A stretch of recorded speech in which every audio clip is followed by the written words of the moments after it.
Olá, olá! Que alegria! Estamos com essa live assim sendo preparada e pedida por muitas mães da Mãe Star há um bom tempo. E hoje eu tenho o prazer de receber uma profissional que a gente admira demais. Eu moro em São José do Rio Preto, então não sei, eu morei muitos anos em São Paulo. Sou de Bitinga, morei muitos anos em São Paulo. E há 3 anos e meio eu moro em São José do Rio Preto. E em determinado momento eu levei a minha filha Júlia a uma neuropediatra, doutora Regina Albuquerque, e eu me encantei. Ela sentou no chão com a Dil, isso faz mais de um ano e meio, e foi um atendimento incrivelmente humano, extremamente esclarecedor. E eu conheci a doutora Regina e me encantei naquele dia daquela consulta e já contei para ela nesse dia que existe a Mãe Star, né? E um pouquinho sobre a Mãe Star. E a gente está ensaiando essa live há um bom tempo e hoje, com muita alegria, eu vou recebê-la para a gente falar sobre autismo, sobre os sinais que as crianças, desde bebês, né, que possivelmente vão ter o diagnóstico de autismo ao longo da vida, como que isso aparece. A doutora Regina também vai trazer um pouquinho as angústias, né, as aflições que as mães, principalmente as mães, mas todas as famílias de criança atípica e de autistas têm, principalmente até estabelecimento do diagnóstico. E como que ela é navegada, né, nessa jornada ao longo de todo o período em que se investiga sobre o autismo ou não, ou mesmo outras condições ali, como TDAH, bipolaridade, outros comprometimentos que às vezes desde bebê já consegue ter algum sinal, e como que essa jornada, desde as primeiras suspeitas até o estabelecimento do diagnóstico, e como fica a vida, né, dessa mãe em especial e dessa família. Então, tô esperando a doutora Regina aqui. Hoje eu tô em São Paulo, então saí um pouquinho aqui da minha. A doutora Regina está entrando e nós vamos ouvi-la com muito prazer. Deixa eu convidá-la aqui para a nossa live. Tá aqui.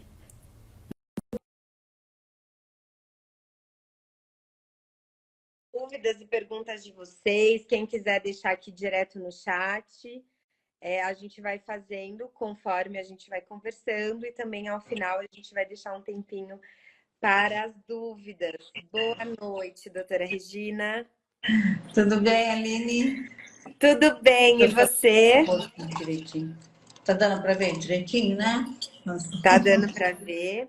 Eu tô meio improvisada aqui, que eu tô em São Paulo, né? Que eu falei que eu vim pro evento, mas deu tudo certo. Conseguimos organizar. Muito obrigada. Ó, antes de você entrar, eu estava contando que eu te conheci quando eu moro em Rio Preto há 3 anos e meio, e em um momento eu levei a minha filha a uma consulta com você e me encantei. Você sentou no chão, já começou a brincar, já começou a falar, e é um dom, assim. Acho que além de toda essa técnica, de toda teu conhecimento muito aprofundado, né, em toda essa questão da neuropediatria, existe aí uma paixão, existe realmente algo que a gente admira. Quem te conhece começa a te admirar nesse dom de lidar com as crianças e com as famílias. E eu lembro que naquele bate-papo, eu comentei um pouquinho da Mãe Star, e você falou assim, nossa, a gente precisa fazer alguma coisa para as mães das Verdade. crianças que vêm aqui, porque elas sofrem demais. Isso ficou muito comigo. A Mãe Star tem essa proposta, né, de cuidar, de contribuir para que a vida das mães seja mais leve, né, tanto quanto possível. Né? A gente tem todo um time de psicólogos, de psiquiatras, de obstetrizes e todos os profissionais que podem contribuir na jornada materna. E eu fiquei com aquela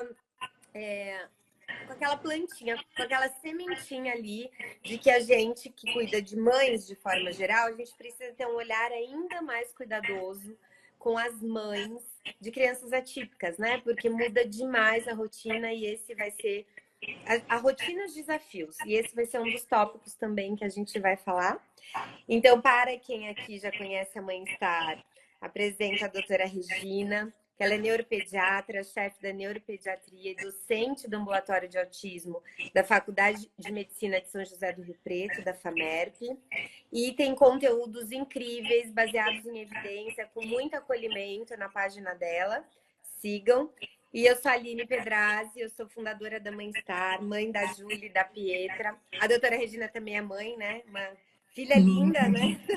Eu Dois, vejo né? as fotos. São duas ou uma? Agora fiquei em É dúvida. um menino e uma menina. Ah, o Já menino, eu moço, né? vejo mais a menina, Já então eu estão acho que moços. o menino, então Já já, são. mais velhos. Então, nós vamos hoje bater o papo sobre. Vamos começar do começo, né? Digamos assim. Na Mãe Star, doutora Regina, chega muitas mães com alguns sinais que elas acreditam que o bebê já possa estar demonstrando de que tem, né? Ou pode ser que tenha um diagnóstico de autismo. Então, a gente até, né, orienta sempre de buscar ajuda especializada. Muitas vezes a gente fala, inclusive, da senhora quando é em São José do Rio Preto, mas compartilha aqui com a gente quais são os primeiros sinais de que um bebê, se é que já dá, a partir de que idade, comece-se a pensar e o porquê é tão importante buscar ajuda precocemente. Então, boa noite a todos. Tá? Eu queria, antes de falar sobre o transtorno do espectro autista, vamos dar uma introdução falando sobre os transtornos do neurodesenvolvimento, tá? Que o transtorno do espectro autista, ele faz parte do grupo de transtornos de neurodesenvolvimento. Por que eu quero falar sobre isso? Que eu acho que é muito importante, né? O autismo vem ali, né? Hoje o diagnóstico aumentou muito, mas no geral os transtornos de neurodesenvolvimento também aumentaram bastante, tá? Então, antes a gente achava que o transtorno de neurodesenvolvimento é uma condição neurológica que a criança apresenta que vai afetar o desenvolvimento a nível neurológico assim, durante a infância, de 0 a 12 anos, tá? Então, por exemplo, o transtorno de neurodesenvolvimento, o transtorno do espectro autista, transtornos de linguagem, transtorno de déficit de atenção e hiperatividade, o transtorno de desenvolvimento da coordenação motora, deficiência intelectual, tá? São seis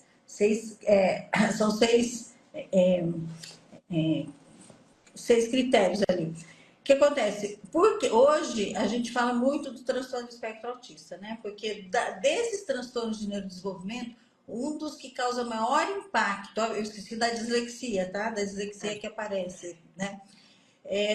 Um dos que causa maior impacto, tanto na criança quanto na família, é o TEA, tá? Primeiro, é claro que vem a deficiência intelectual, que ela tem um impacto significativo na vida de seus portadores, muitas vezes durante a vida inteira, né? E, em segundo lugar, vem o transtorno do espectro autista, tá? O impacto não é só na criança, é na família toda, né? Então, a gente tem que estar bem de olho, né, nas características principais que acontecem nos primeiros anos de vida. Primeiro porque mesmo que você tenha poucos sinais e sintomas no primeiro, segundo ano de vida, já existe algum sinal que a criança vai demonstrar, mesmo nos quadros mais leves, né? Então, que acontece? Primeiro a gente vai falar o que é o transtorno de espectro autista. Então, é um transtorno de neurodesenvolvimento, por exemplo, né? Antes a gente falava que de cada 10 crianças, uma apresentava transtornos de neurodesenvolvimento. Tá? Hoje a gente sabe que cada 6 crianças, uma apresenta. Então, teve um estudo atual agora que cada 6 crianças, uma vai ter qualquer desses transtornos de neurodesenvolvimento. E dos transtornos de neurodesenvolvimento, um dos mais frequentes é o autismo, né? O TEA, né? O transtorno do espectro autista. O que é o transtorno do espectro autista? Primeiro, então, é um transtorno de neurodesenvolvimento que aparece nos primeiros anos de vida. Você pergunta, quais são os primeiros sinais? Então, ele tem que aparecer nos primeiros anos de vida. Por exemplo, mesmo se você fizer um diagnóstico tardio na fase de adolescência, vida adulta, que muitos passam sem diagnóstico, principalmente alguns anos atrás, hoje está muito mais fácil fazer o diagnóstico. O portador já vai ter alguns sintomas que vão chamar a atenção, tá? Então, é um transtorno de neurodesenvolvimento que vai afetar o neurodesenvolvimento da criança, vai aparecer nos primeiros anos, geralmente nos 3 primeiros anos você já tem bastante sinais, tá? e vai ter um impacto, um prejuízo significativo. E as áreas de desenvolvimento que têm mais impacto no comportamento, tá? Primeiro na comunicação e na interação social, tá? Então, vai ter um déficit nas habilidades de comunicação social e na interação social, e associado com padrões restritos, repetitivos e estereotipados de comportamento, interesses e atividades. Essas são as duas condições básicas para você ter. O Tá. que acontece? Então, nos primeiros anos de vida, o que aparece mais vai ser a fala, né? Porque se você ver, a primeira condição é na comunicação. Isso a maioria, vamos por assim, 90% das crianças que têm autismo, elas vão aparecer como primeiro sinal atraso na linguagem, tá? Uhum. Isso é uma coisa que chama muito atenção. A maioria das crianças que vão no meu consultório, ou no consultório dos neuropediatras, elas vão com atraso da linguagem, ou porque a mãe percebeu, ou muitas vezes porque a professora, né, percebeu também, a criança entra na escola e a professora já pede para procurar, tá? 90% então vai ter um atraso na linguagem, que aí é esse déficit na comunicação, e 10% são crianças que têm a fala normal, que são os casos mais leves, que eles vão muitas vezes passar sem diagnóstico e vão ser diagnosticados mais para frente, tá? Então, o primeiro sinal que vai chamar atenção no autismo é o atraso na linguagem. Qual que é a diferença? Por exemplo, eu posso ter nos transtornos de neurodesenvolvimento, eu posso ter um autismo, eu posso ter um transtorno de linguagem. Por exemplo, se a criança tem um atraso na linguagem, ele pode também ter um transtorno de comunicação, que a gente chama de transtorno da linguagem. Qual que é a diferença? Quando a gente fala em um déficit persistente na comunicação, a gente está falando na comunicação social, quer dizer, não é só a comunicação da linguagem falada, tá? Você tem toda uma linguagem não verbal, tá? Então, eu posso ter um atraso na fala, por exemplo, mas eu vou conseguir me comunicar de uma maneira não verbal, né? A linguagem não verbal. Então, por sinais, eu vou apontar. Se alguém mostrar alguma coisa, eu vou fazer o contato visual. A criança, isso no primeiro ano de vida ela já tem, tá? Uhum. Então, apesar de muitas vezes a criança ter um atraso, ela, se for só um transtorno de linguagem, essa criança vai ter toda essa comunicação não verbal intacta. Então, ela vai fazer contato visual, ela vai apontar para o que quer, ela vai, se você aponta, ela vai olhar, tá? Então, essas são os critérios para uma linguagem não verbal, tá? No TEA, o que vai acontecer? Essa comunicação, ela vai não só na comunicação verbal, mas na não verbal também. Então, ela não vai apontar quando quer alguma coisa, ela não vai olhar quando você chama ela. Se você chamar e apontar para algum lugar, ela não vai fazer esse contato, tá? Então, a comunicação social, ela subentende que eu tenho toda uma comunicação verbal e não verbal. Então, um dos primeiros sinais que a gente percebe é essa comunicação não verbal que está alterada. E o primeiro sinal, já nos primeiros meses, é a ausência de contato visual, tá? Uhum. Então, é aquele bebê que está no colo da mãe, está sendo amamentado e, de repente, ele não faz aquele contato, tá? É interessante porque, assim, a gente fala, o primeiro sinal é fazer contato visual. A criança não faz contato visual quando é amamentada, ele não olha, porque isso é comunicação não verbal. Quer dizer, para eu poder me comunicar, eu preciso fazer contato visual, né? Eu preciso fazer gestos para me comunicar. E o bebezinho, ele não tem esse contato muito bom, ou ele é fugaz, é muito rápido.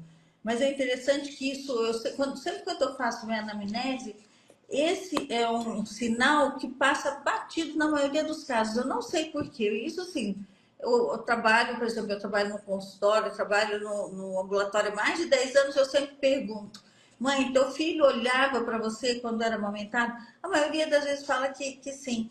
Então, olha, ele olhava quando amamentado. Ah, então não é autismo, né? Não tem. Porque era um sinal que a gente sempre achava que iria ter. Eu não vejo isso muito bem. Parece que eles fazem o contato, talvez ou a mãe não perceba também, não sei, Uhum. mas muitas vezes o contato com a mãe, muitas vezes eles têm. eles não têm contato visual com as outras pessoas, mas às vezes com a mãe tem. Nos primeiros meses de vida, o que vai chamar atenção? O que eu tenho visto? O que é falado também? O que chama atenção são bebês extremamente irritados, tá? Eles não se acalmam no colo. Você pega no colo, ele não se acalma, ele chora sem motivo, às vezes fica várias horas chorando, você não sabe por quê. Eles dormem muito pouco. Existem essas duas, ou eles choram demais, ou eles são bebês extremamente quietos. Se você deixar lá no cantinho, no bercinho, ele fica ali sem querer ser pego no colo. Não tem aquele fenômeno de antecipação, quando você tenta pegar o bebê quer vir até você. Então, existem esses dois extremos. O que eu mais vejo é essa coisa de chorar, chorar, chorar. Isso daí depois aí fica como cólica, refluxo, e faz um monte de diagnóstico. Né? De repente, essa irritabilidade desaparece. Aí vai aparecer os sinaizinhos, por exemplo, quando a criança está no final do primeiro ano, por exemplo, com um aninho, a criança tem que ter, lembra, a comunicação verbal, ela já tem que estar falando algumas palavras, tá? No mínimo, ela tem que falar 10 a 20 palavras. Ao final do primeiro ano. Além da comunicação, no final do primeiro, com um aninho ela tem que falar umas 10 palavrinhas. Com 2 anos e meio, ela tem que falar mais ou menos 20 palavras, mais ou menos. O que acontece? Essa fala vem atrasada, né? Em 90% dos casos.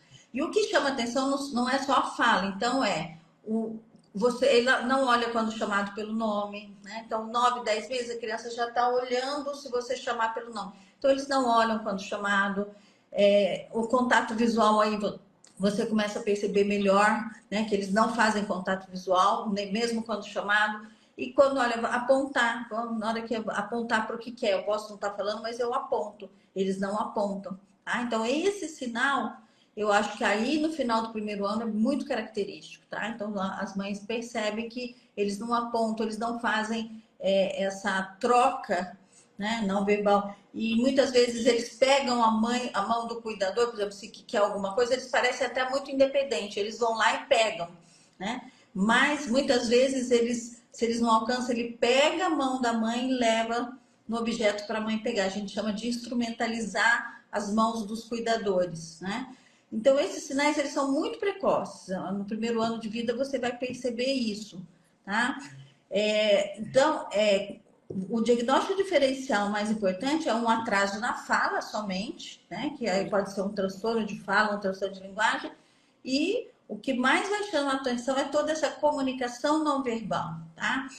Quando, no primeiro ano de vida, não existe muito contato social, né? Geralmente é com os pais, com os irmãos, mas quando geralmente, muitas vezes a criança vai entrar na escolinha, lá pelo 1 ano e meio que as crianças começam a brincar sozinhas, a gente já percebe o quê? A dificuldade na interação social. Tá? Eles não têm muito interesse de se socializar. Muitas vezes eles até ficam perto da outra criança, mas não compartilha brinquedo, não compartilha brincadeira. Então, esse já é um déficit na interação social, você já percebe isso. Muitas vezes a mãe fala até, nossa, mas ele participa, ele tá todo mundo correndo, ele corre também. Aí você vai ver que ele está correndo e não está entendendo a dinâmica da brincadeira. Ele está ali correndo, mas ele não entende, não está compartilhando, ele não está entendendo essa dinâmica, né? Então, essa interação, muitas vezes eles fazem rodinhas de conversa e a criança fica de lado, ele fica um pouquinho, já sai, vai brincar sozinho. Então, esses dois sinais, eles são muito precoces, né? Não sei se quer, aí depois a segunda parte... Eu queria perguntar da linguagem, porque a gente até fez há alguns anos atrás, tem um vídeo no YouTube da Mãe Star com a Rebeca, que ela é mãe do Miguel, e ela conta da linguagem, foi o primeiro sinal que ela percebeu, mas ele falava e depois ele parou de falar, né? Então ele falava, só que depois por volta dos 2 anos, se não me engano, 2 anos e meio, foi diminuindo até que ele ficou um tempão depois sem falar e depois foi reabilitando, né? Passando aí por toda a parte de reabilitação, enfim, o acompanhamento e foi voltando algumas palavras. Isso também é comum ou não é tão frequente? Sim, tanto que é um sinal Dificilmente outro transtorno de neurodesenvolvimento tem essa característica. Então, se você tem uma criança que falava e de repente ela parou de falar, você tem que pensar em TEA. É o primeiro diagnóstico, porque não tem outro transtorno de neurodesenvolvimento, por exemplo, o transtorno de linguagem, ele não faz isso. A criança vai num batidão ali com atraso o tempo todo. No autismo, então, eles falam assim que 90% das crianças elas vão vir para a gente com atraso na linguagem e hoje cada vez mais cedo. Por exemplo, antigamente eu pegava essas crianças com 4, 5 anos. Era um diagnóstico. É interessante que isso há não muito tempo atrás, as crianças demoravam para chegar. Cada criança tem seu tempo, logo, logo, logo ela vai falar, e não percebia os outros sinais de autismo, né? E agora as crianças estão vindo muito precocemente, com 1 ano e meio, 2 anos, elas já estão chegando. Então, 90% das crianças elas vão vir com atraso na linguagem. Depois tem um resto, um pouco, e desses 90%, 30% eles têm uma característica que é exatamente isso, uma involução. Então, eles regridem, eles começam a falar, muitas vezes eles acham até, olha, não tinha nenhum sinal de autismo, mas eles acham que, olha, já tinha sinal que talvez a mãe não percebesse, mas, na verdade, eu já vi várias mães que falavam que ele apontava, ele fazia contato visual, ele olhava quando chamado. Em torno de 1 ano e meio, 2 anos, isso é 30%, hein, das crianças tem a gente chama de autismo regressivo. E aí a mãe já fala, olha, parou de apontar, parou de fazer contato visual, não está olhando quando chamado. Ele falava algumas palavrinhas e parou de falar, tá? Isso aí vai acontecer entre 1 ano e meio e 2 anos. Eu acho que é interessante que os casos que têm esse autismo regressivo, a impressão que dá é que eles evoluem pior do que as outras crianças. Quer dizer, aconteceu alguma coisa ali, né, que impactou bem no desenvolvimento que estava ok, né? 10%. E, Pode falar. e assim, as causas, porque as mães se culpam muito, né? Eu já ouvi muitas histórias. Ai, será que foi porque eu tomei uma taça de vinho na gestação? Foi porque eu não alimentei direito? Foi falta de vitamina A? Não, vitamina ABCDE, Vitamina sabe? D. Qualquer tipo de vitamina. Foi a vacina que eu tomei? Foi a vacina que eu deixei de tomar? Foi as causas e depois, né, você vai seguindo aí os próximos sinais e como fechar esse diagnóstico, mas eu queria o que tá hoje? Porque tem muito mito, tem muita fake news, né? A gente está aí com uma questão muito importante no SUS. Eu também trabalho, né, como consultora para o SUS e vendo as taxas de vacinação, eu me assustei, porque a gente teve uma queda muito drástica em termos de vacinação de todos os tipos, né? E vacinação que antes a gente tinha deixado de ter doenças por conta da vacinação e a gente está tendo que ter um trabalho, né, da importância de vacinar-se. Mas como tem muitas questões envolvendo, e já ouvimos, né, relacionado, por exemplo, questões de vacinação, autismo, enfim, o que existe de mitos e verdades, né, em relação à causa do autismo, doutora Regina? Então, o autismo, ele é genético, tá? Ele é uma condição neurobiológica. 97%, 93 a 97% existe uma causa genética, tá? Mais ou menos 3% existe um componente ambiental, mas mesmo no componente ambiental, eles acham que existe um fator genético e esse fator ambiental, ele incidiria ali naquele cérebro em desenvolvimento e poderia dar as manifestações do autismo, tá? E o que acontece? O autismo é um transtorno que acontece no feto, nos primeiros meses, na formação do sistema nervoso central. Entendeu? Então, a criança ela não vira autista, ela não vira. Então, quais são os mitos? Por exemplo, vacina. Outro mito, a tela provoca autismo? Até provoca o que a gente chama de autismo like, né? Parece autismo like. Você tira a tela e a criança fica normal, né? Mas não, a tela não causa autismo. Essa, o que você falou mesmo? A Falta de vacina, né? vitamina, Então, falta alimentação. de alimentação, tem que fazer dietas restritas, porque isso vai melhorar os sintomas autísticos. Isso tudo são mitos que não têm fundamento nenhum. Por exemplo, esse mito da vacina poder causar autismo, isso aí foi um trabalho publicado, eu não sei que década, acho que foi na década de 70, que um médico, ele fez um estudo mostrando que as crianças que tinham sido vacinadas depois de alguns meses, ali 1 ano e meio, que seria provavelmente quando faz a revacinação, eles desenvolviam autismo. Então, ele postulou que a vacina poderia acontecer isso. E aí, depois, não muito tempo atrás, eles descobriram que ele tinha manipulado dados, que aquilo lá, o trabalho dele não foi bem feito, tanto que tiraram até o diploma dele. E isso foi, assim, foi péssimo, né, para a população, porque até hoje isso daí é uma coisa que... Então, vacina não causa autismo. A criança já nasce com essa condição, uma condição inata. A criança já nasce e é um defeito de arquitetura cerebral, é um defeito de bioquímica cerebral, né? Então, é um defeito que vai aparecer logo no desenvolvimento embrionário, né? No embrionário, nos primeiros meses de gravidez, tá? É claro, pode ter algumas, por exemplo, se você tomar ácido valproico na gravidez, isso daí para paciente com epilepsia, ele pode desencadear, mas desde que tome no início da gestação, né? Álcool não se fala muito, mas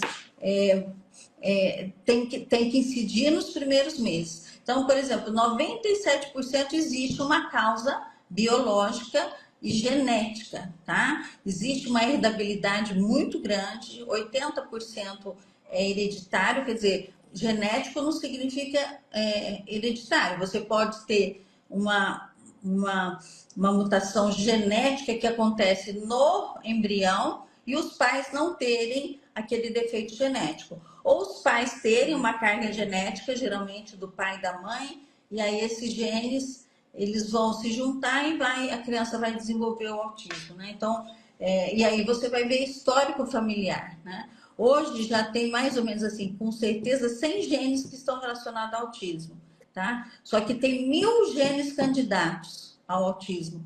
E eles acham que é uma herança poligênica. O que é isso? São vários genes, né, que se juntam para dar a sintomatologia, para dar o TEA. Então, a gente não consegue delimitar quais são os genes, porque são tantos genes e é a somatória desses genes que, na maioria das vezes, provoca o TEA, que é o que a gente mais vê, que são os TEAs menos severos, porque os TEAs mais severos, geralmente a gente chama de herança monogênica, quer dizer, um gene que tem um impacto muito grande, aquele lá vai dar atraso, vai dar o autismo. Agora, na maioria dos casos que a gente está vendo, por exemplo, TEA nível 1, ela é uma herança poligênica, são vários genes da mãe, vários genes do pai, e eles se juntam e aí vai aparecer o transtorno. Tá? Então, ele é genético, hereditário, 1 a 3% existem algumas, por exemplo, prematuridade, anóxia neonatal, falta de oxigênio no cérebro. Só que ele já tem que ter uma predisposição. Só isso não explicaria, porque é nos primeiros meses, né? Uma anóxia, uma prematuridade é no final, mas a criança já teria uma carga genética ali que, por conta desse insulto cerebral, vai acontecer de se expressar esses genes que poderiam nem ter se expressado se não tivesse esse fator ambiental associado. Então, a gente não tem dúvida, é genético. Pode ver, a maioria muitas vezes a gente faz até diagnóstico no pai ou na mãe de autismo. Exatamente. Ou o fenótipo ampliado, que a gente pode falar depois, né? O fenótipo ampliado do autismo. E às vezes você vai ver, já vi assim, até diagnóstico, puxa, olha, eu não pensei, eu tenho um tio que tem isso, sem diagnóstico. Né? Uhum, então, provavelmente, esse boom, eu podia falar para eles, por exemplo, a gente sabe que o último estudo do CDC americano, que é o Centro de Controle de Doenças dos Estados Unidos, ele faz, desde o ano 2000, ele faz, a cada 2 anos, a prevalência de autismo, tá? Então, 2000 são 23 anos, né? Cada 2 anos eles fazem mais ou menos, acho que são 8 mil crianças de 11 anos de idade, 8 anos de idade, tá? Então, eles sempre, da mesma idade, a mesma quantidade de crianças em várias escolas de 11 estados americanos, tá? E eles vêm fazendo essa prevalência. O que está acontecendo? De 2010 para cá, em 13 anos, aumentou absurdamente, aumentou mais ou menos 5 vezes a prevalência de autismo. E hoje a gente tem de cada 30, antes era 1 para 150 em 2010. Peraí, que ficou. Ah, voltou. Tinha cortado o som aqui para mim, mas acho que voltou. Tá. Vocês estão Então, assim, ouvindo, né, gente? Tá normal, né? então, Eu perdi a estatística, doutora Regina. Qual que é a atual, então? atual, então 2010 era 1 para 150. Hoje é 1 para cada 36 crianças. Aumentou Uau! quase 5 vezes. E tem um estudo de adolescentes até 17 anos que mostra, e um estudo de uma revista super assim, de referência, o JAMA Pediatrics, que mostra que a cada 30 crianças e adolescentes, uma tem autismo. Então, assim, explodiu, né? Agora, qual que é a causa dessa explosão? Aumentou o diagnóstico? A gente pode depois discutir sobre isso, né? Uhum. O diagnóstico aumentou, a gente está mais vigilante, né? Então, as nossas histórias hoje são muito mais... Eu faço para parar isso. Tudo bem. Alguém está ligando e aí tô saindo do Ah, ar. então era isso, entendi. Não, mas que dava. E Tá além do bom. aumentaram, né, as possibilidades e o diagnóstico, mas existe já qual outra possível Causa, resposta para esse aumento, tá? essa causa tão significativa? O aumento se deu, assim, o que realmente mudou e quem passou por isso, a gente percebe muito bem que até nós temos, a gente faz o diagnóstico clínico, né? Então não existe um exame de imagem, não existe um eletroencefalograma, não existe nenhum exame de sangue que dá diagnóstico de autismo. O diagnóstico de autismo é baseado em sinais e sintomas clínicos, tá? Se o paciente tiver essa ou essa característica, a gente faz o diagnóstico. Existe o padrão ouro que a gente chama, né? Então, qual que é o padrão ouro que em qualquer lugar a gente vai usar? Aqui no Brasil, nos Estados Unidos, na Europa, é o que a gente chama de Manual Diagnóstico e Estatístico de Transtornos Mentais, que é o DSM, tá?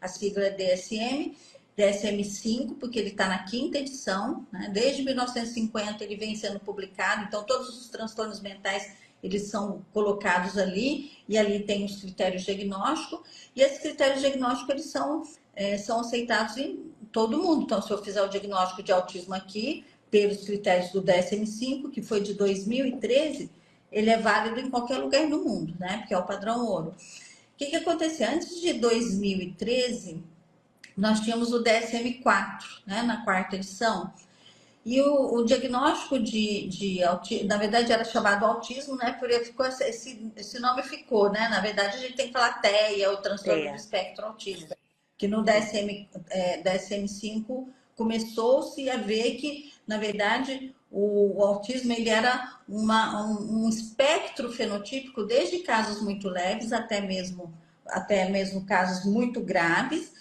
com várias manifestações, desde manifestações muito leves até manifestações muito severas, tá? E no DSM-4, a gente chamava de autismo típico, autismo atípico, quer dizer, tinha algumas características, mas não era aquele quadro clássico. A síndrome de Asperger, né, que até hoje o pessoal fala, né, que é o autismo de alto funcionamento, que eles têm nível intelectual às vezes até acima do normal, normal acima do normal. Aí tinha transtorno desintegrativo da infância, transtorno de a síndrome de Rett. Todos esses diagnósticos, na verdade, era a mesma coisa, a gente estava falando a mesma coisa, né? Que eram tudo um espectro de manifestações. Então, o autismo típico era aquele quadro de autismo grave.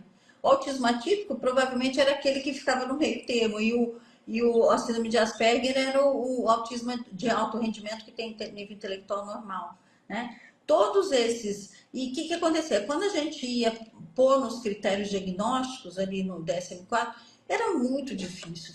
Virava uma salada, porque era assim, várias características tem que preencher essa.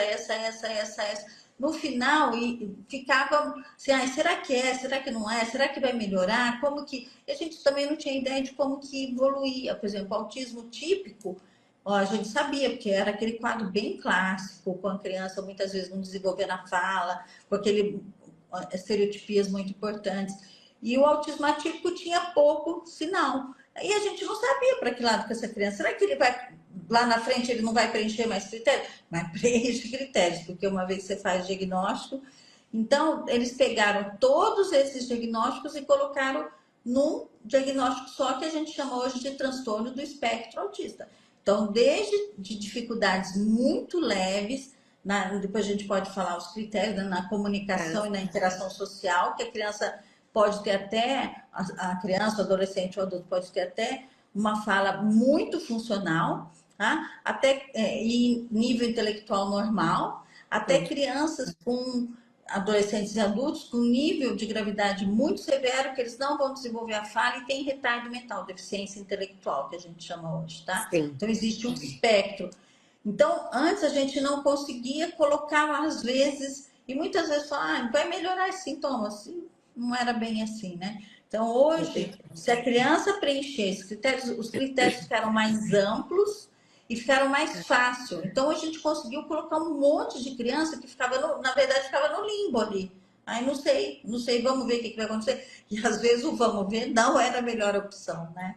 Tinha essa criança que tinha que passar por intervenção. E a gente deixava, e a gente sabe que a intervenção, ela muda toda a vida da criança, né? Isso que eu ia Então, falar, que tem mães, né, e pais, até já ouvi na Mãe-Estar, a gente tem um grupo de mães, algumas mães cujos filhos tiveram depois o diagnóstico de TEA, ela falava, assim, eu sabia, mas era como se eu não tivesse coragem de acreditar que iria passar, né? Então, a gente tem visto cada vez mais a importância da informação. Não é fácil, né? Imagino que não seja nada fácil receber esse diagnóstico, mas o quanto antes se estabelece o diagnóstico, existem as intervenções, que daí eu vou pedir depois para você contar um pouquinho para a gente como funciona essas intervenções, doutora Regina. Essa criança, ela vai, né, ganhando aí potencialidades e novos caminhos, né? Eu acho que isso, e quanto antes, melhor, porque o cérebro tem uma potência imensa, né? Quanto mais cedo essa criança tiver esse tipo de intervenção. Então, conta pra gente das classificações, né? Como que se dão e estabelecer o diagnóstico. Imagino que não seja algo muito fácil e rápido e prático, né? Como se dá eu esse acho caminho? assim que um lance que eu acho que assim, qual que é a chave, né? É uma anamnese bem feita, porque o diagnóstico é baseado na clínica que a criança apresenta. Então, eu tenho que ter toda uma anamnese, né, que é uma história clínica, que a gente vai perguntando passo a passo quais são os sinais que a criança tem, né, ali no diagnóstico, e se a criança preenche esses critérios, tá? Então, com o DSM-5 realmente ficou muito mais fácil. E com nossa expertise hoje em dia de fazer uma história clínica procurando sinais, porque, por exemplo, muitos sinais e sintomas, eles vão desaparecer com o tempo, né? Então, por exemplo, a estereotipia, né? A gente sabe que a estereotipia, criança, principalmente nos quadros mais leves, eles vão passar um tempo, mas de repente vai desaparecer. Olha, mas é porque melhorou? É claro que melhorou. Mas não é porque ele não tem mais estereotipia que ele vai deixar de ser autista. O diagnóstico é um diagnóstico que vai ser para a vida toda. Não significa que o grau de funcionamento, a gravidade, ela vai mudar com o tempo, principalmente com a intervenção precoce, com o diagnóstico precoce. Tá? Então, se você perguntar, olha, como que faz o diagnóstico? Aí você vai no DSM-5 e lá tem os critérios diagnósticos, tá? Então, quais são as condições? A primeira condição para falar que a criança tem transtorno do espectro autista é ter um déficit na comunicação social e na interação social. Quando a gente fala em comunicação social, eu estou falando desde crianças que têm dificuldades mínimas de se comunicar, tá? Tanto verbal quanto na parte não verbal. Então, por exemplo, ele pode ter dificuldade nas habilidades pragmáticas, a fala é bem funcional, ele consegue fazer vocabulário bom, formar frases complexas, mas quando ele vai interagir com uma outra pessoa, por exemplo, a comunicação fica muito prejudicada, tá? Então, ele tem dificuldade de usar a linguagem para fins sociais. Então, a gente chama de habilidades pragmáticas da linguagem. Ele fala, ok, mas quando ele chega perto do outro, a habilidade pragmática, o que é? Eu fazer o uso social da linguagem. Quer dizer, eu posso falar, mas igual um robô. Eu não estou, né? Ou eu falo só de coisas do meu interesse. Isso não é comunicação eficaz. Comunicação eficaz, ela subentende que você tem que saber o que o outro quer ouvir, não só o que você quer falar. Eu preciso me introduzir. Oi, como que você chama? Como vamos fazer tal coisa? Onde você mora? Então, essas crianças às vezes têm dificuldade de iniciar diálogos, de manter trocas de turno, que a gente chama de fazer diálogos, de falar o que as outras pessoas estão interessadas em ouvir, não só o que ele quer falar, né? E aí junta com o hiperfoco, que é de falar só coisas do interesse dele. Então, isso é a comunicação na forma mais leve. Então, muitas vezes a criança fala, se você não conversar direito, você não vai, e se você não perguntar, você não vai perceber que essa linguagem, ele não usa essa linguagem bem. Então, por exemplo, ele chega perto de uma criança e tem que ser com seus pares. Por exemplo, ele pode conversar muito bem com adulto ou com crianças menores, mas quando chega ali ao nível dos seus pares, ele não consegue fazer uma comunicação eficaz. Tá? Então, ele não consegue fazer o contato visual, ele não consegue falar coisas que o outro está interessado, ele simplesmente trava, não consegue falar nada, perguntar o nome, como você chama. Eles podem não entender piadas, duplo sentido, metáforas. Tá? Então, esses são os autismos mais leves. Até crianças que têm uma comunicação que praticamente a fala não se desenvolve. Tá? Então, essa comunicação ela é muito variável e aí no meio termo vai ter várias dificuldades, né? Crianças com dificuldades um pouco maiores, outras menores, mas todas têm que ter uma dificuldade na comunicação social. A interação social, ela está diretamente ligada à comunicação social, porque se eu não me comunico bem, eu posso até querer interagir, mas eu não me comunico bem, a minha interação social não vai ser eficaz. Ou tem crianças que não têm interesse mesmo de fazer relações sociais. Então, essa interação, né? Então, primeira condição, déficit na comunicação social, na interação social, vai ficar comprometida, tá? Desde nível leve até níveis mais severos, que aí fala zero. Deixa eu fazer uma pergunta. Não está no script, que você vai explicando, já vem vindo muitos casos que chegam aqui pra gente. Mas a gente tem uma família que os pais, eles nos buscaram porque eles, né, comentaram que eles são bastante reservados, muito tímidos, enfim, e que a criança, eles acreditam que isso possa estar interferindo, né, no próprio desenvolvimento social da criança, pelo estilo dos pais.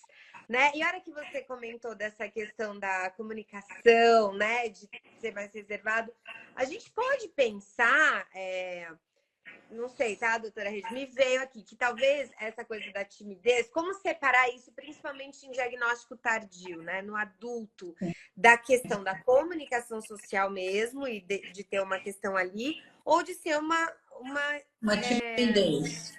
Característica daquela pessoa. Não, pode ser que, assim, ao iniciar a conversa, mas geralmente, por exemplo, a linguagem deles, difícil, a fala é totalmente funcional e só teria essa dificuldade de iniciar, de manter uma conversa, de manter o tópico. Mas geralmente é uma linguagem um pouco descontextualizada. Então, quando você conversa, por exemplo, o neuropediatra, ele tem que conversar com a criança, que aí você vai ver todos os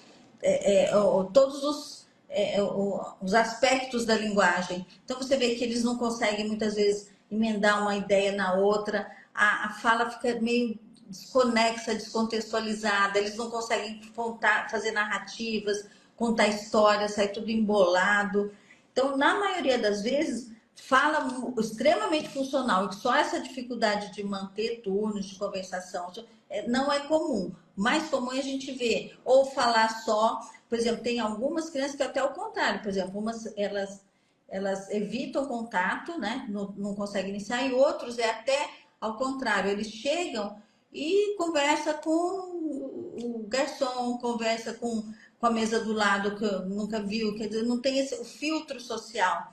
Aí fala coisas que não tem a ver, ou fala só das coisas do interesse deles. O que acontece? O diagnóstico tem que ser dimensional. Então, eu não posso ter só esse critério, porque a primeira condição no critério A é déficit na interação e na comunicação social.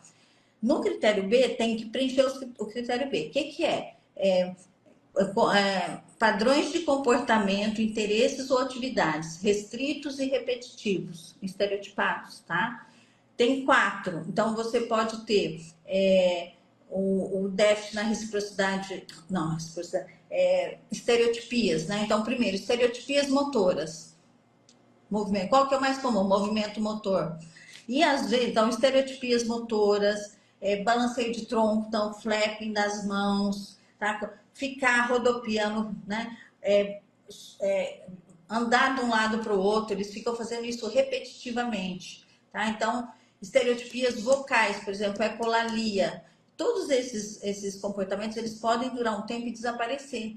E não é porque desapareceu que você não vai fazer o diagnóstico. Isso era um sintoma. Desapareceu, mas desapareceu, só que vai vir outros problemas ali na frente. Então, estereotipias vocais, por exemplo, ecolalia. Repetir o que a outra pessoa está falando. Repetir falas de desenhos animados. Falar na terceira pessoa, né? Falar que ele quer alguma coisa.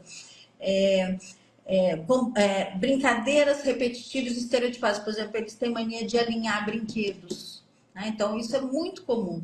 E às vezes dura alguns meses ou pode durar anos. Então, ele vai brincar com o carrinho, ele coloca um carrinho do lado do outro. Então, é uma brincadeira muito repetitiva e que não tem muita finalidade. Quer dizer, em vez dele usar o carrinho para brincar, ele usa de uma maneira diferente.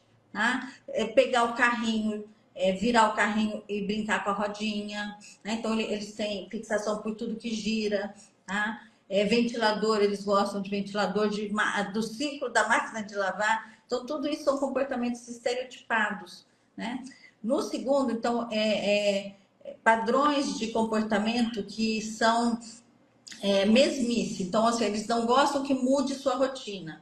Tá? Então, qualquer mudança de rotina cria um problema muito sério, eles se desregulam. Tá? Então, por exemplo, eles comem sempre os mesmos alimentos, a gente chama, tem alguns seletividade alimentar. Então, tem que ser sempre a mesma comida do mesmo jeito. Muitas vezes ele tem outra seletividade alimentar que pode estar relacionada com textura do alimento, que aí vai lá no final. Mas eles, assim, a mesma comida, o mesmo copo, o mesmo talher, sentar no mesmo lugar. Então, sabe esse comportamento que não pode mudar a rotina? Tá? O outro é interesse fixo e altamente restrito, repetitivo. Então, por exemplo, eles, por objetos incomuns, então eles têm mania de ficar andando com um bonequinho na mão o tempo todo, pauzinho, pedrinha, controle remoto. Então, são objetos muito incomuns, às vezes a naninha, né? Então, o cobertorzinho, aonde que vai, o ursinho tem que levar para a escola, porque senão eles se desregulam. E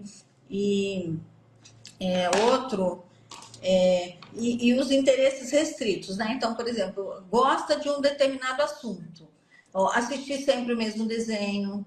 Então, tem alguns personagens que eles são fixados. Então, por exemplo, quer assistir o Sonic. O Sonic é um dos personagens que eles mais gostam. Primeiro, quando eles são pequenininhos, galinha pintadinha, aí tem uma, duas, 10, 20. Ai, vamos passar para outro? Não, eu quero aquele. Então, interesses restritos e repetitivos que fica muito evidente. Né? Então, Sonic, às vezes depois lá na frente, principalmente os que têm um nível intelectual maior, tem interesse excessivo por dinossauros. Então, eles sabem tudo de dinossauros, eles sabem tudo de planetas, letras, números. Por exemplo, crianças de 2, 3 anos, criança de 2, 3 anos que vai saber todo o alfabeto e números. Isso chama atenção, porque eles têm um hiperfoco em letra e número. E muitas vezes o pai até acha, ai, que bonitinho, ele está aprendendo. Mas isso aí é o hiperfoco que ele tem, fica ali o tempo todo e aprende essas coisas. Tá? E no último item, hipersensibilidade aos estímulos sensoriais do ambiente. Então, por exemplo, barulho incomoda, isso é uma coisa muito típica. Então, por exemplo, barulho de moto, barulho de liquidificador, de aspirador de pó, rojão, cantar parabéns no primeiro ano, eles começam a chorar e coloca a mão no ouvido, tá? Desses 4 itens, se você tiver 2, fechou. Tem déficit na comunicação e na interação social e tem 2 desse critério B, fechou o diagnóstico, tá? Então, é um diagnóstico dimensional que você vai ter que ter pelo menos as características mínimas, tá? Tem criança que preenche todos os 4 critérios, tem criança que preenche 2.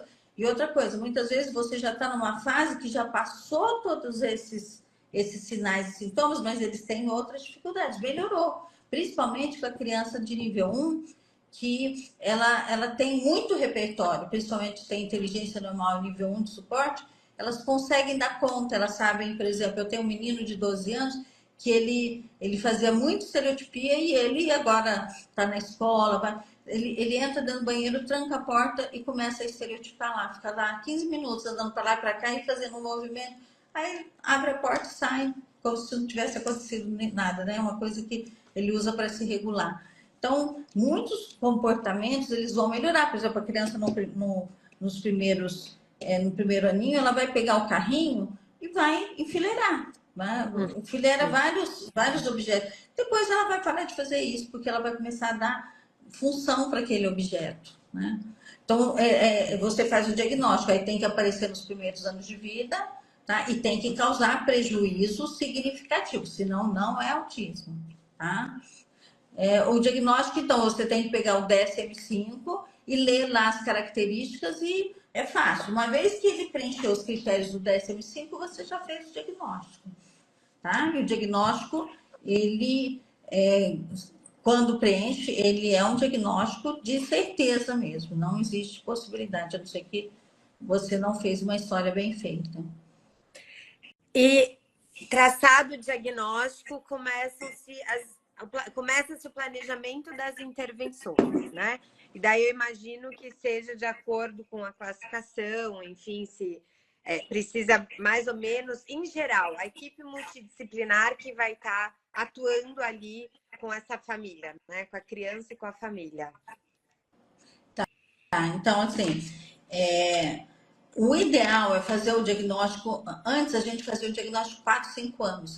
Já tinha passado a fase de neuroplasticidade. Né? Imagina, você ia trabalhar com um cérebro que quase não tinha mais neuroplasticidade, que neuroplasticidade é máxima até os 3 anos, depois até os 5, 6 anos já a neuroplasticidade diminui bastante. Então, eu preciso trabalhar com a neuroplasticidade desse cérebro. E hoje a gente faz diagnóstico muito. Desculpa te interromper, doutora Regina, mas só para deixar mais claro o que é a neuroplasticidade, né? Para quem está nos ouvindo, é essa janela de oportunidade desses primeiros 1000 dias aí, né? A neuroplasticidade, o que acontece? O cérebro da criança, ele já nasce com conexões, né? Então, nós temos conexões, nós temos 100 bilhões de neurônios, né? E esses neurônios, para o cérebro começar a funcionar bem e ela ganhar função, ele vai ter que um neurônio se conectar com o outro. Então, é como uma rede de computador. Eu vou conectar, eu tenho algumas conexões já formadas, né? Que se formam desde o período intraútero, só que a partir do momento que a criança nasce, essas conexões, elas vão ser extremamente importantes, porque ela vai conectar uma área ali específica, conecta um neurônio não no outro, então é como se eu tivesse uma rede de computador que eu vou conectando todos os computadores, né? Que os neurônios seriam os computadores e a rede que vai passar as informações.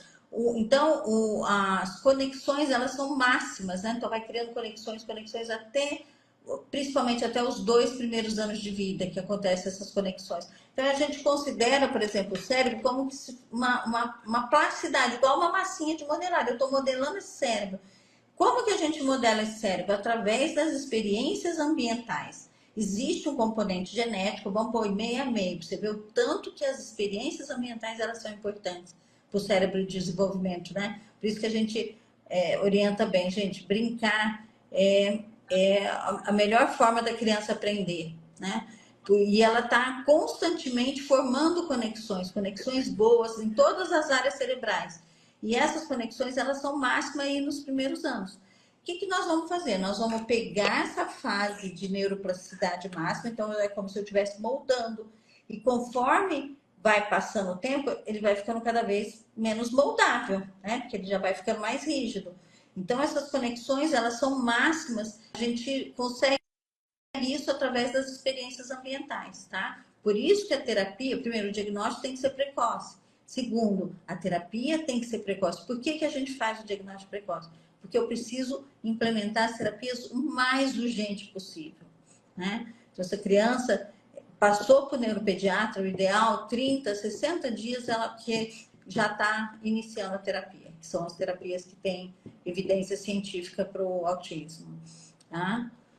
Então, Isso assim, essa é criança muito precisa chegar o mais interessante. rápido possível, tá? Então, além do diagnóstico, né, identificou que talvez tem qualquer coisa que não tá aquele pontinho de dúvida, busquem ajuda, né? Tanto no SUS, eu sei que muitas vezes é difícil, a gente recebe muito pedido de orientação, de indicação de instituição, mas vão atrás. E paralelamente, né, doutora Regina, tem um ponto que, assim, muitas pessoas, as mães, tem uma epidemia, entre aspas, de muita informação, né? Então, a gente recebe mães angustiadíssimas, porque a influencer A falou que é isso, a influencer B falou que é totalmente o oposto disso. O médico A, o B, e daí elas querem, obviamente, a melhor informação e o que fazer para o melhor desenvolvimento da sua criança. Só que tem muita informação, inclusive contraditória, muita coisa que não é baseada em evidência, essa mãe fica angustiada. O que a gente gosta sempre, a gente já falou um pouquinho sobre isso, e pegando essa parte, né, do contexto da neuroplasticidade, tem inclusive hoje academia para bebê, spa do bebê, umas coisas assim que a gente, e daí eu vou compartilhar o que a gente tem visto e tem também compartilhado com as nossas mães, mas independente do seu filho ter qualquer sinal ou não, a importância de se conectar com essa criança, né? O brincar, ele começa a se desenvolver mesmo, ele não faz nada, mas o contato, né? A musiquinha, o olho no olho, o sorriso, começar, né? Os neurônios espelho, toda aquela questão do cuidador, estando com a presença mesmo com essa criança, isso é um estímulo maravilhoso, não é, doutora Maravilhoso, Regina? né? Nossa. Eles falam assim que para um aprendizado acontecer, a criança precisa de 400 repetições, tá? Daquele aprendizado. Se você fizer através do brincar, ela vai necessitar de 20 repetições, né? E o que acontece? Hoje, as mães estão tendo dois filhos quando tem dois, né? Geralmente, muitas vezes é um. Essa criança, a gente, por exemplo, na minha época, eu tinha 5 irmãos. A gente brincava na rua e um ensinava para outro. Minha mãe nunca sentou para brincar comigo. Nunca sentou, porque eu já tinha um monte de irmão, eu copiava do meu irmão. Como que essa criança vai copiar comportamentos, né? Quer dizer, mesmo que ela não, se tiver autismo, ela vai desenvolver de qualquer jeito. Mas muitas crianças, elas vão ter déficits, às vezes, de neurodesenvolvimento, porque essa criança não foi exposta a brincadeiras, por exemplo. A mãe tem que sentar no chão, brincar com ela, mostrar como brinca, para a criança poder imitar. Então, fora o uso de telas, né? Que aí isso daí atrapalha muito o neurodesenvolvimento da criança. Então, criança, eu sempre falo, gente, criança aprende brincando, brincando, né? A gente E vai com fazer isso no você vai. futuro uma live Ah, só de telas, porque é isso, né? É um isso, capítulo à nossa, parte. telas Capítulo à parte. realmente tem que sair criança não pode usar telas. Isso é como eles perdem muita oportunidade, né? Principalmente oportunidade de brincar, né? De se Sim, movimentar, né? Então, sim. agora você falou do tratamento, né? O que Isso. acontece? A partir do momento que você faz o diagnóstico, então tem pessoa que fala, olha, eu quero uma avaliação neuropsicológica para ter. Uma vez que você fez o diagnóstico pelo DSM-5, você vai dar o diagnóstico, não precisa de avaliação neuropsicológica nenhuma. É claro que se você não tem uma expertise de fazer um diagnóstico, você tem dúvida, você não tem tanta segurança, você vai pedir. Vamos pedir uma avaliação neuropsicológica, para que aí dá o diagnóstico. Mas normalmente a criança já vai sair do consultório do neuropediatra com o diagnóstico. A partir do momento do diagnóstico, a gente tem que orientar essa família, tá? O que tem de evidência científica para autismo? tá? A terapia ABA, né? Intervenção ABA, chama Análise do Comportamento Aplicada.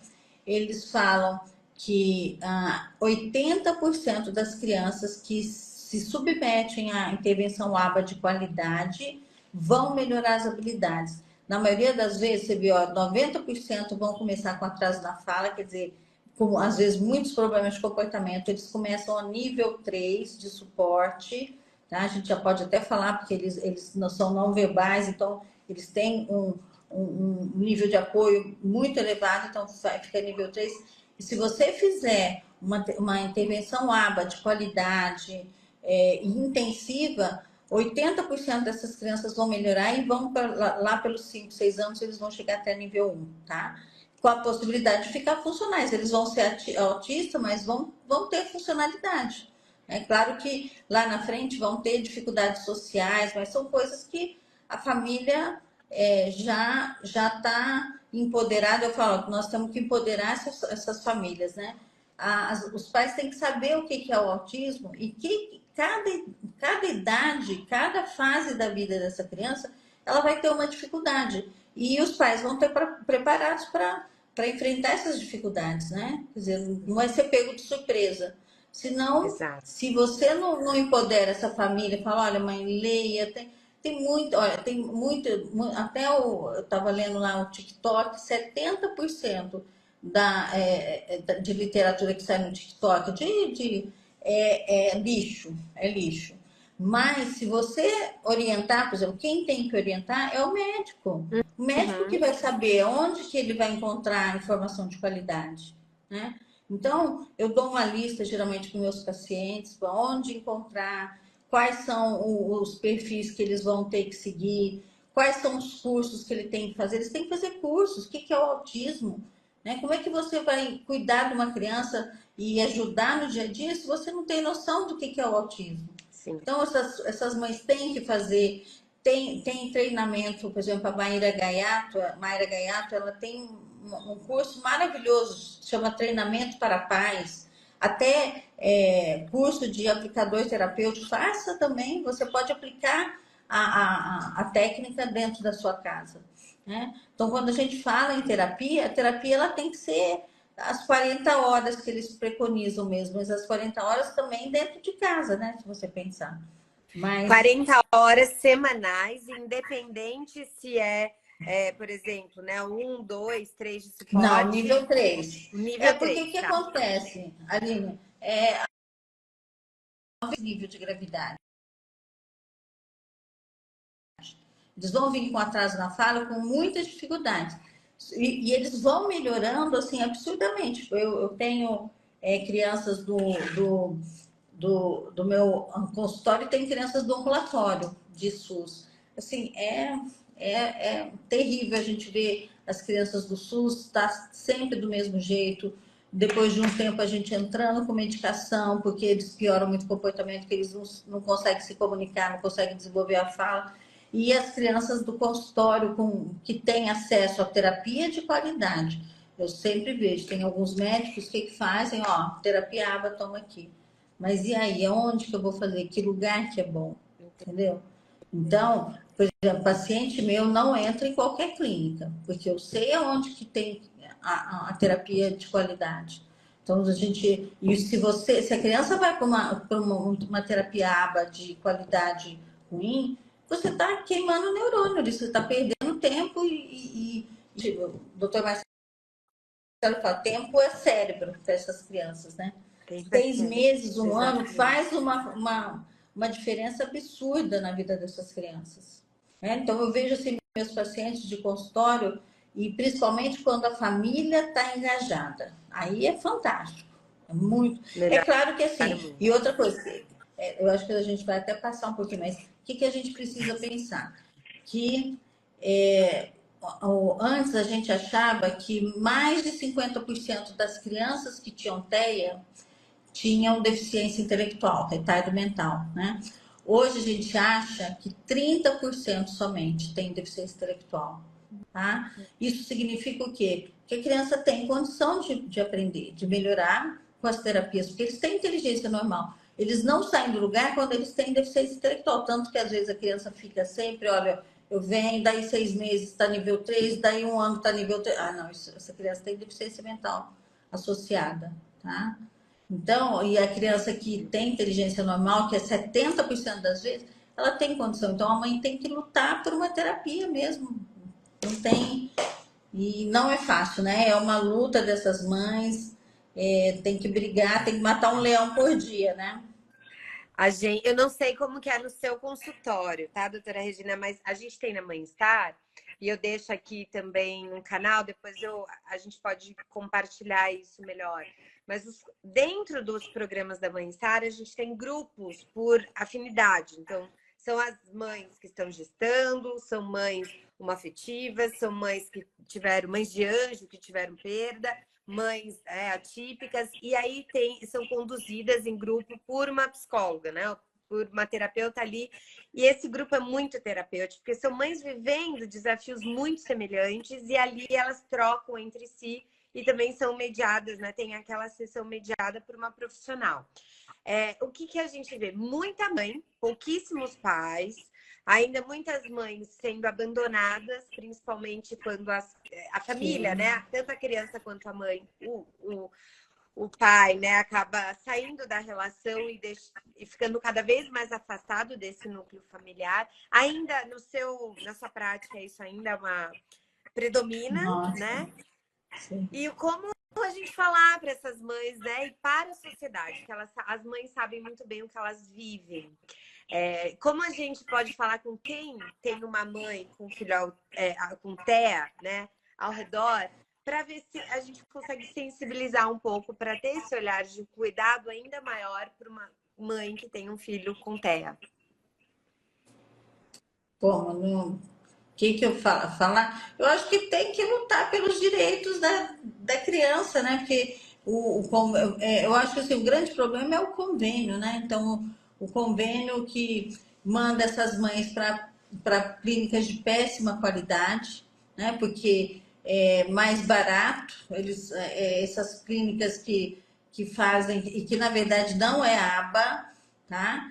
É, é, eles fazem, parece que eles estão no jardim da infância, sabe? Na pré-escola, fica ali fazendo uma brincadeirinha, não tem método, né? Porque você tem que fazer análise do comportamento da criança e trabalhar com um plano de intervenção. Eles não têm nada disso, né? Não tem. Se é uma terapia baseada em evidências, a mãe tem que saber o que ela precisa exigir da terapeuta, né? O grande problema é que as mães elas não têm ideia do que é uma terapia, uma intervenção água. Se elas não têm ideia, elas não vão exigir, elas vão chegar lá, deixa a criança dentro da clínica, fica lá esperando, coitada, às vezes 2, 3 horas, e a criança está lá só brincando, né? Está perdendo tempo, né? Então, eu sempre oriento, mãe, se você não souber o que é a intervenção, o que precisa, que ela vai fazer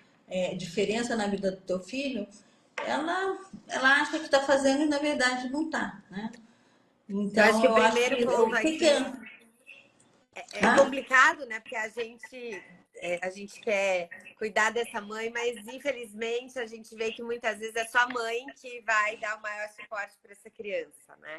E a importância dela ter esse conhecimento para poder exigir Conhecimento. ou buscar e buscar mudanças, né? Muitas vezes com o filho dela, ela não vai conseguir naquela velocidade melhor a intervenção, os melhores profissionais, mas conforme todas nós, a comunidade como um todo, conseguir ter essa dimensão do quão Tá. importante é exigir, né? Porque no Brasil ainda é Exigir, muito isso, né? O médico falou, tá falado, qualquer que seja, mesmo às vezes que alguém que não esteja muito atualizado ou profissional mesmo de saúde. Então, tá, acho que a informação, ela buscar saber e buscar. exigir, né? Eu Acho que um acho pouco. que eu acho que aqui a gente até pode. Eu pretendo fazer curso de capacitação para pais. Eu acho que está faltando em Rio Preto é Maravilhoso. isso, né? A gente Eu pode também até acho. combinar, a gente fazer sem custo, ver como que a gente faz, mas a gente precisa mostrar, né? O que é uma intervenção bem feita,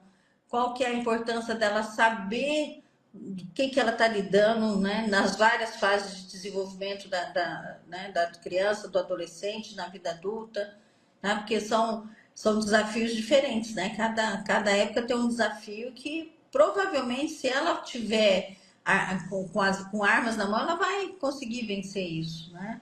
Tanto que tem muitos hoje, a gente sabe que tem muitos autistas que são muito funcionais, eles vão conseguir casar, ter filhos, ter uma profissão com dificuldade muitas vezes, mas vão conseguir, né?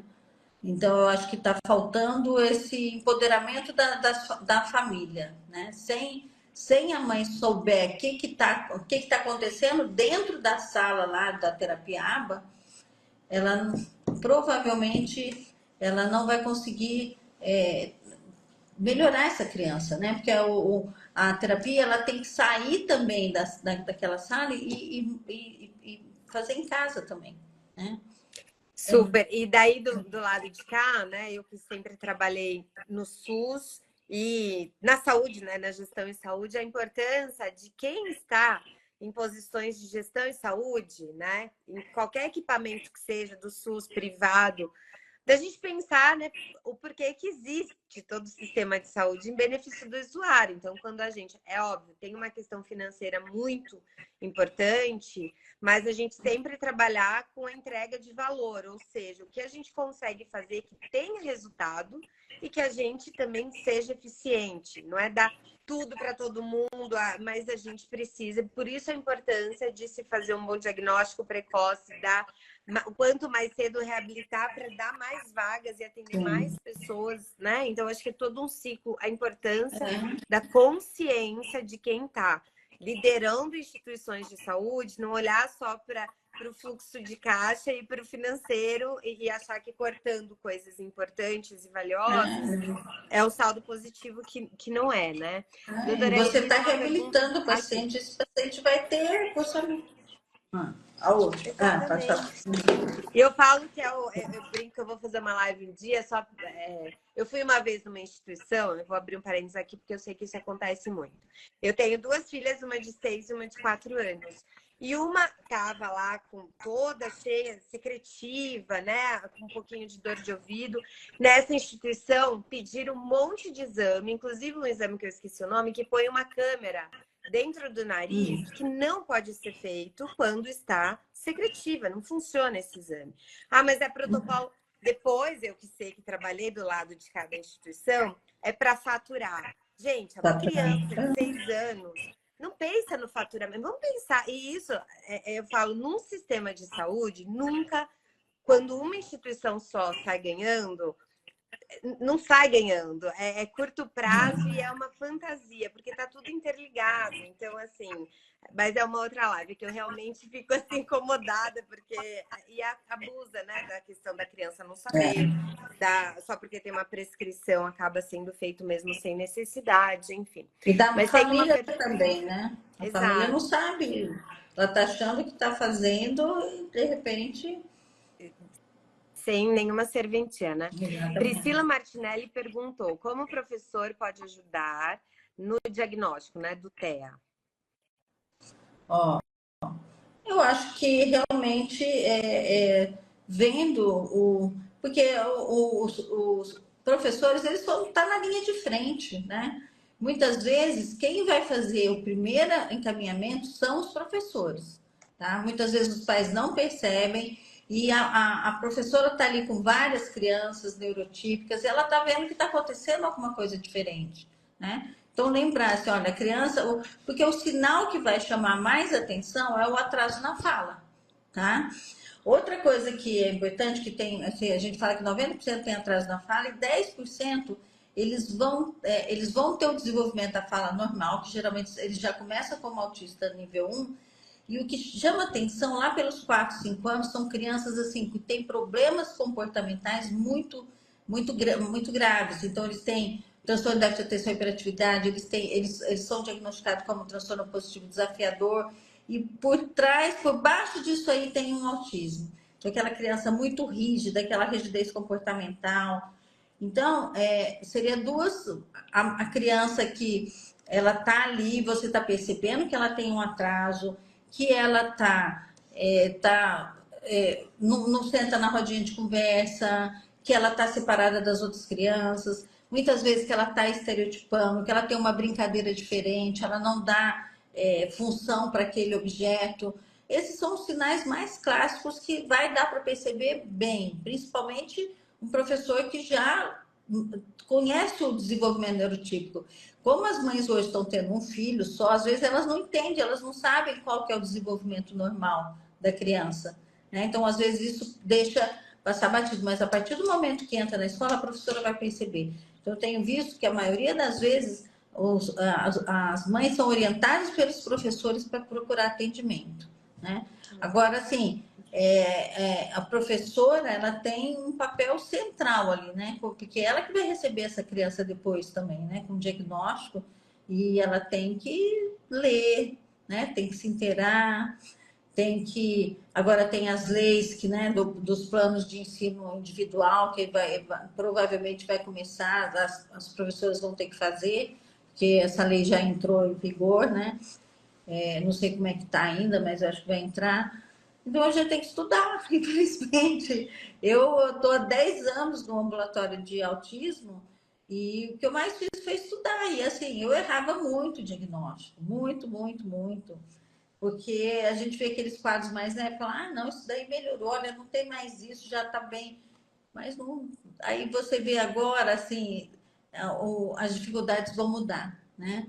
E uma criança, principalmente que já ficou nível 1, por exemplo, quando chega lá na adolescência, é sofrimento, né? Porque elas entendem a condição dela, diferente do nível 2 ou 3, que eles não entendem muito bem as dificuldades. O nível 1, ele entende que ele está sofrendo bullying, que ele é diferente dos outros adolescentes, e aí começa quadros de depressão, ansiedade, o bullying, né? Então a professora tem que estar atenta. Olha, essa criança está sofrendo bullying, ela não pode. Então o índice de depressão, ansiedade, até suicídio é altíssimo em autista nível 1, né? Então é papel da escola e dos professores tentar fazer tudo para que essa criança seja integrada, né? Então a gente tem um papel muito importante.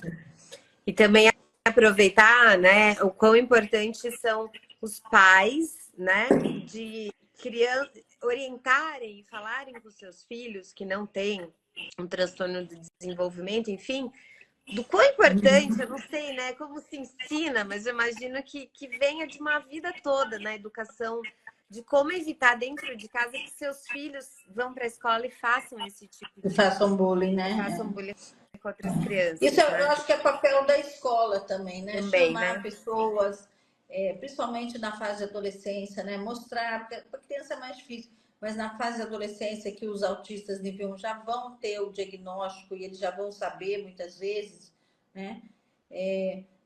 A escola tem um papel de orientar, né? Fazer a psicoeducação. Vamos chamar alguém para falar sobre autismo na adolescência, né? O que significa? Porque muitas vezes eles, se fizer, eles não sabem, né? Eles acham que a criança não quer se socializar, que a criança é chata, né? Que o adolescente é chato, mas são características que eles têm, né? Tirando algumas coisas, eles têm muitas coisas que são fantásticas, né? Eles são puros, eles são ingênuos, não sei se é, mas eles são muito puros, eles são muito bons. Então tem tanta coisa boa para eles, né? Que a gente tem que ver esse lado também. Exato. E não pode deixar de sofrerem, né? A gente tem que proteger. E é papel da escola proteger esses alunos, porque eles vão estar dentro da sala de aula. Doutora Regina Paulo, que bom que a gente falou que os pais não são muito participativos. Temos um pai aqui que cada vez mais a gente possa ver os pais muito atuantes. Ele colocou: parabéns pelo trabalho de vocês. Eu e minha esposa temos nossa Helena, que nos enche de alegria, mas que ainda nos deixa agoniados, pois já vai fazer 5 anos e ainda não temos o laudo do autismo. Não sei se quer comentar, doutora Regina, alguma coisa? Não. Assim, tem que procurar, tá desconfiado, ou é ou não é, né? Essa coisa, olha, vamos esperar. Não pode esperar. O diagnóstico, ele é simples. É só você abrir esse manual diagnóstico lá e colocar ali, né? Porque é o que eu falei, muitas vezes tem muitos neuropediatras que falam, olha, já passou aquela fase de estereotipar, agora não é. Ah, olha, ele interage super bem comigo no consultório, ele conversa o tempo todo. Mas, gente, a interação social, ela não é com adultos. Eles podem interagir muito bem com adultos, falam demais. Eu quero ver a interação com os seus pares, como é que é na escola, tá? Então, a interação social que se faz ou com adultos. Eu tenho uma menina de 16 anos, ela chega lá, ela conta tudo com detalhes, tudo. Quando ela chega na escola, ela senta no recreio, se alguém senta perto dela, ela fica muda, ela não consegue falar nada. Ela não consegue iniciar um turno de conversação, ela não faz diálogo. E com um adulto ela faz. Então, muitas vezes são questões que, quer dizer, olha, tá no consultório, está interagindo bem, ela tem interação boa? Não, tem. Como que tá com as crianças da idade dela, né? Com seus pares, tá? Eu tenho que ver quais são os comportamentos que tinham anteriormente, que já desapareceram, mas que você conta como um critério diagnóstico, não importa se pareceu, ele tinha, porque as dificuldades vão melhorando com o tempo, porque o autismo é uma doença que a gente fala progressiva, que piora não, ela progride para melhoras, principalmente nas crianças tratadas, né? Então, com certeza, a grande maioria das crianças que começaram com o diagnóstico de autismo nível 3 com 2 anos, se passar por uma intervenção precoce, bem estruturada e intensiva, tem que ser intensiva, com certeza eles vão chegar em nível 1, né? Eu tenho muita criança do meu consultório que é fantástico. E assim, você falou dos pais. É incrível como se a gente sentar e conversar, às vezes eu fico uma hora conversando com eles, explicando. Os pais saem de lá com, assim, você vê que o pai tá presente também, né? Então, eu acho que muitas vezes o que a gente passa para a família que vai fazer toda a diferença, né? Se você falar, olha, teu filho vai melhorar, vamos, né, vamos confiar, vamos fazer tudo para ele ter a melhor terapia. Se você te der um lugar que não é bom, você não vai. Você vai entrar com o processo porque você tem a chance que teu filho tem de ter funcionalidade lá na frente é fazer uma terapia de qualidade, Sim. né?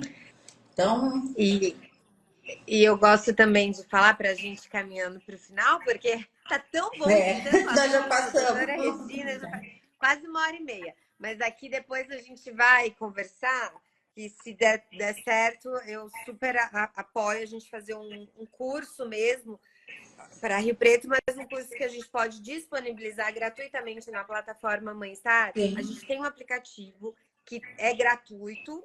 Quem quiser baixar, tem no iOS, tem no Android. Tem muita coisa gratuita boa e tem os planos pagos. Mas eu me comprometo, como você já comentou, se a gente conseguir, a gente gravar um curso para pais para deixar Sim, disponível para o eu Brasil acho que está inteiro. Porque faltando daí eu também acho. capacitação para pais, né? Explicar a Sim, importância e falar o que é o TEA, porque às vezes eles por mais que a gente fale, é diferente. Então eles têm que procurar, têm que fazer um curso, têm que saber tudo, né? Em todas as idades, quais são os desafios que eles vão ter, mas a maioria vai conseguir vencer se tiver, né, o pai e a mãe, né? O pai tem que estar presente também, sim. né?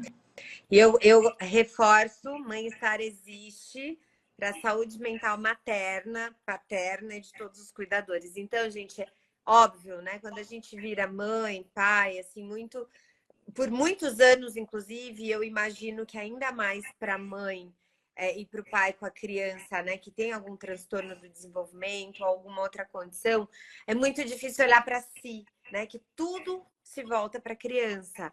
É o seu tempo dedicado só à criança, é deixar de comer para conseguir levar todas as terapias e buscar na escola e fazer o lanche da criança. O quão importante é para qualquer criança ter pais e mãe e pai saudável, né? E eu digo Então, assim, minimamente de esse é o primeiro disposição ponto, mental. né? É o Se a primeiro mãe ponto, não né? estiver bem, a terapia, né, o tratamento não vai ser. Então, a gente começa com a saúde mental dos pais. Sem Exato. saúde mental dos pais, não vai rolar, né? Não tem. Então, lembrem da máscara de oxigênio no avião, que é muito verdadeiro. Primeiro em vocês, respirem, se cuidem, se organizem, busquem rede de apoio, amiga, quem te ouvir, profissionais que possam te ajudar, locais que vocês vão se sentir acolhidos e não julgados. E aqui a gente recebeu um monte de agradecimentos, doutora Regina. Minha eterna gratidão, amamos você. Muita gente Obrigada, falando. Isabela. Aqui a mãe do Bernardo, no início da live também. Então, eu quero também aqui fazer as vozes de todos os pacientes, né? Familiares de pacientes seus.